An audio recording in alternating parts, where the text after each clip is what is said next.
Hi everyone. I hope that you're having a good weekend, and let's see, today's Saturday, that you had a good Friday, you had a good day on today and getting everything done that you need to get done. And I'm out running errands also, but I wanted to pop in, keeping my word to myself and to ministry and getting my voice back and all those things, because used to minister on the radio, used to do it live, and so many years went by without me ministering and all of that.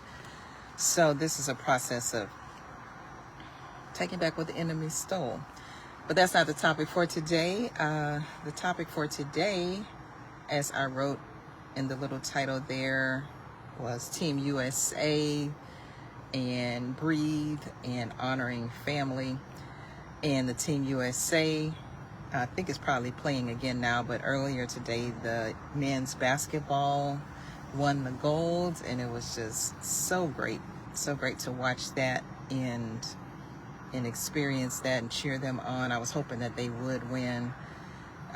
We've kind of been the shoe-in for most of this, but as the commentators were saying, the world is getting a whole lot better at basketball, so the Olympics is really putting out some powerful basketball there, and so that's going to be more of a, we're going to put in some work to and so it's making the games more interesting and all of that, but that was really fun to watch. I was actually writing out my to-do list and stuff I need to buy from the store when it was going on towards the end, and Steph started making all of those 3 points. So I was like, okay, I have to watch, not to actually listen and watch. So, but what I really loved about that game and just about the Olympics in general is just seeing people at their best. Seeing people, you got the top of the top playing, and they're out there and they make it look so easy. And I remember my days of middle school having to learn how to play basketball, and the only shot I could make was what they call the granny shot, where you like bend down and scoop it up and throw it up towards the basket. So yeah, so it's nice to watch people that are at the top of their game and then doing their best and making it easy all at the same time. It's inspiring. I can't do any of that, as I just indicated, but for the things I can do, it inspires me to do that, to go after the things that God is saying to do. So that's really cool. And so the next thing, so I won't be here long today, so I still need to run into the store in there and get some more stuff. Breathe, and I have my Breathe shirt on. And when I was at home last week for the women's conference, at the luncheon, the speaker was a what do you call it, the nurse practitioner. She also has her PhD, I believe, so she's a doctor, but a nurse practitioner. And this was something I hadn't seen done before, but she brought us through an exercise, and it was a breathing exercise. And after we did it, it was just so nice and so calming, and I'm glad she did that. She'd mentioned when she started her speech that there was something she had wanted us to do, but it didn't click to me that that's what it would be. I was thinking it would be like some type of icebreaker type thing where we introduce ourselves to somebody at our table for a connectivity exercise or something like that. But she actually brought us through a breathing exercise, and again, it was so nice and so calming. So I wanted to come on today and share what that is, because in the live I did on July 3rd, right before the 4th of July weekend, I was encouraging everyone to do something rejuvenating, to do something to, again, to rejuvenate, to minister to the feminine part for the women, the feminine part of us, and to just to pour back into ourselves. And in that live, I mentioned that I had done some deep breathing, but I didn't go over like how to do it. So in case there was somebody that was wondering about that, after the lady spoke last week, I thought about it. I'm like, oh, let me go on and just say like how to do that. So what she did was box breathing, And what you do is, it's all 4 counts. And so you breathe in, and you breathe in through your nose for the count of 4.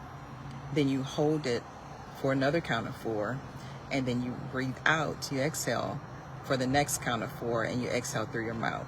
So you would breathe in and hold 1, 2, 3, 4. Well, breathe in on the count of 4. Take as you're breathing in, it takes 4 counts.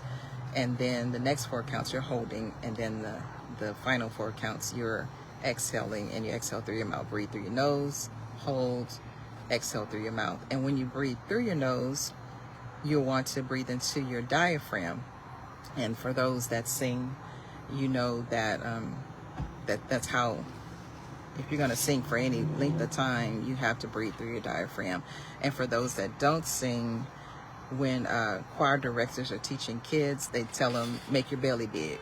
So when you take in air, you want to take it into your stomach area and push your belly out, and that's breathing through your diaphragm. So if you make your belly big, when you're breathing, when you're taking in the air, and again, you're taking it in through your nose, pushing it down into that abdominal area, making your belly big, holding that for the next count of 4, and then pushing it out, releasing it out through the mouth, exhaling through the mouth. And I'm thinking, should I do it? No. I'm gonna do it though later. I'm gonna do my own some more deep breathing exercise. I think you can get that from that. And if not, hit me up in the comments or somehow and let me know, and I'll come back again and do it another time. So the next thing, the thing that I need to breathe about, honoring family, this summer has been really, really difficult with a lot of people passing. And back in May, my brother's fiance, 2 of her nephews passed, and one of them she had raised as her own son. So that was a lot for her, going through that. And then in June, my first cousins, their mother passed, and so that was difficult. A good thing that came from that, I was able to talk to them quite a bit during that time period. For some reason here lately, when people get ready to have funeral services, it's like the funeral homes are all backed up.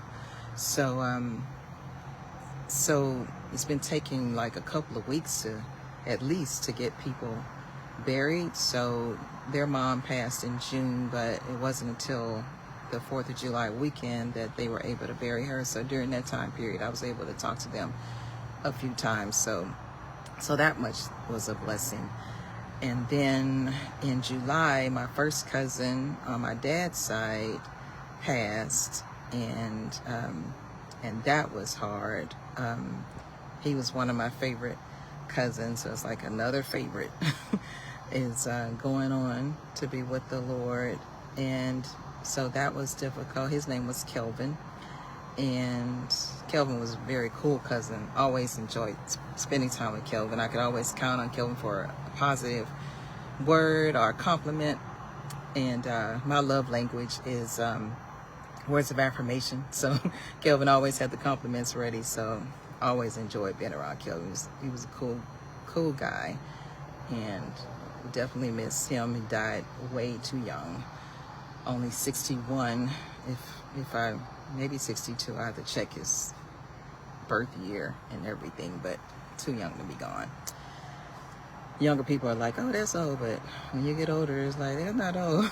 And then especially if God promises over 100 years of living, we've kind of bought into the 80 range, but that's not really the Bible. The Bible actually promises 120 years. So personally, I don't know if I want to be here 120 years. I want to be here 100 for sure. I don't know about the next 20, but we'll see if the Lord tarries. So when you put it in perspective like that, dying in your early 60s is way too young. So rest in heaven, Kelvin. And then finally, my cousin Charles passed on August 1st, and his services are tomorrow night. in Ville Platte, Louisiana. Love my Ville Platte family. And so I wanted to share a little bit about Cousin Charles. I had a couple of stories about him. Cousin Charles is my mama's first cousin, and so he's old enough to be my dad.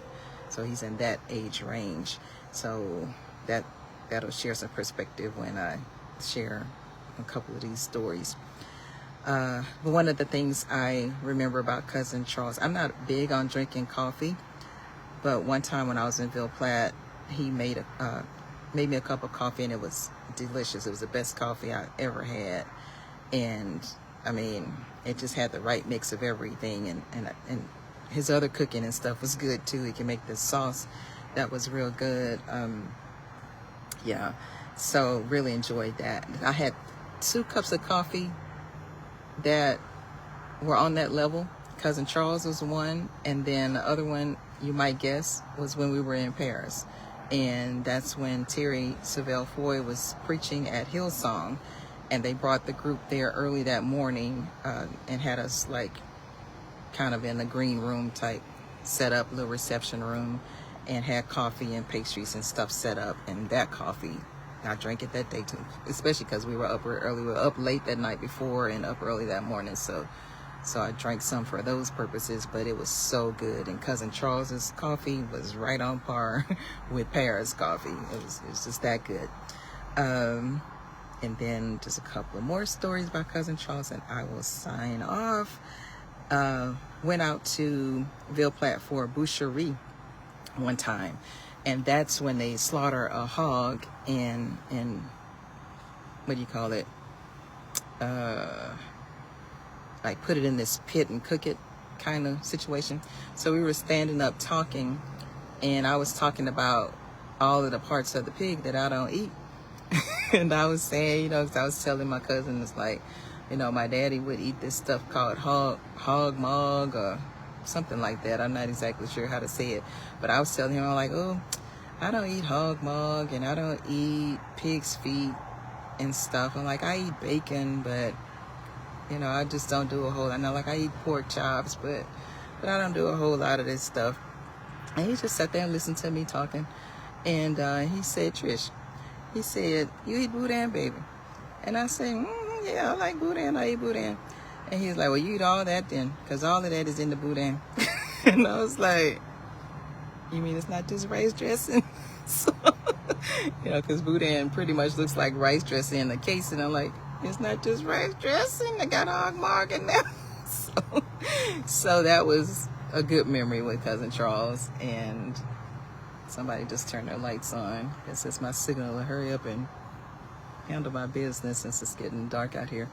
And then this final one.